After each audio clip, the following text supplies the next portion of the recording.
ರಾಜ್ಯದಲ್ಲಿ ಮುಖ್ಯಮಂತ್ರಿಗಳ ಕುರ್ಚಿಗಾಗಿ ಬಹಳ ದೊಡ್ಡ ಪೈಪೋಟಿ ನಡೀತಾ ಇದೆ. ಈ ಪೈಪೋಟಿಯ ಮಧ್ಯೆ ನಾನು ಕೂಡ ಆಕಾಂಕ್ಷಿ ಅಂತ ಕೆಲವರು ಹೇಳ್ಕೊಳ್ತಾ ಇದ್ದಾರೆ.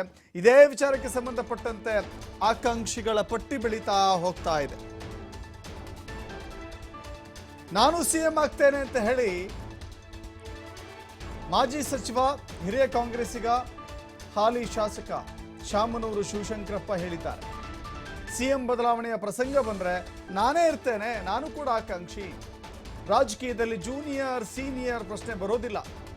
ದಾವಣಗೆರೆಯಲ್ಲಿ ಶಾಮನೂರು ಶಿವಶಂಕರಪ್ಪ ಈ ಅಚ್ಚರಿಯ ಹೇಳಿಕೆಯನ್ನು ಕೊಟ್ಟಿದ್ದಾರೆ. ಸತೀಶ್ ಜಾರಕಿಹೊಳಿ ಅಭಿಮಾನಿಗಳಿಂದ ಅಭಿಯಾನ ಆಯಿತು. ಇದೀಗ ಪರಮೇಶ್ವರ್ ಬೆಂಬಲಿಗರಿಂದ ನೆಕ್ಸ್ಟ್ ಸಿಎಂ ಘೋಷಣೆ.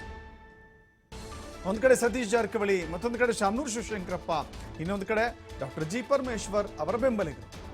ಮುಂದಿನ ಮುಖ್ಯಮಂತ್ರಿ ಪರಮೇಶ್ವರ್ ಅಂತ ಹೇಳಿ ಕೂಗಿದ್ದಾರೆ ಅವರ ಬೆಂಬಲಿಗರು.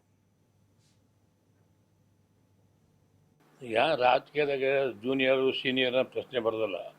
ಹೈಕಮಾಂಡ್ನವ್ರು ಯಾರನ್ನ ಮನಸ್ಸು ಮಾಡ್ತಾರೋ ಅದು ಎರಡನೇದು.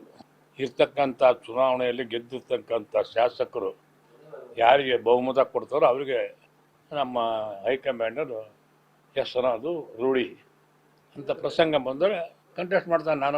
ನಾನು ಬಿಡೋದಿಲ್ಲ, ಮಾಡ್ತಾನೆ ಎಂದೆ. ಜನರು ಶಾಸಕರು ಚುನಾವಣೆ ಮೊದಲು ಓಟ್ ಕೊಡಬೇಕು. ಸಿದ್ದರಾಮಯ್ಯ FIR ಅಲ್ಲಿ ಏನಿದ್ರು ಇಲ್ಲ, ಒಕ್ಕವೇನೂ ಆಗೋದಿಲ್ಲ. ಅವ್ರು ಒಳ್ಳೆ ಆಡಳಿತವನ್ನು ಮಾಡ್ತಾ ಇದ್ದಾರೆ, ಮಾಡಲಿ. ಅವರು ಟೈಮ್ ಹೈಕಮಾಂಡ್ ಅವರ ಆಶೀರ್ವಾದ ಇರೋವ್ರಿಗೂ ಅವ್ರು ಮಾಡಲಿ. ಸುಮ್ಮನೆ ಅವರೆಲ್ಲ ಮುಂದುವರೆದು ಪ್ರಯೋಜನ ಇಲ್ಲ. ಮಾತಾಡ್ತಾರೆ, ಬಾಯಿ ಬಂದಂಗೆ ಮಾತಾಡ್ಕೊಂತ ಹೋಗೋದ್ರಿಂದ ಹಗರಕ್ಕದ ಹೊರತು ಏನು ಉಪಯೋಗ ಆಗೋದಿಲ್ಲ. ಈಗ ರಾಜಕೀಯದಾಗ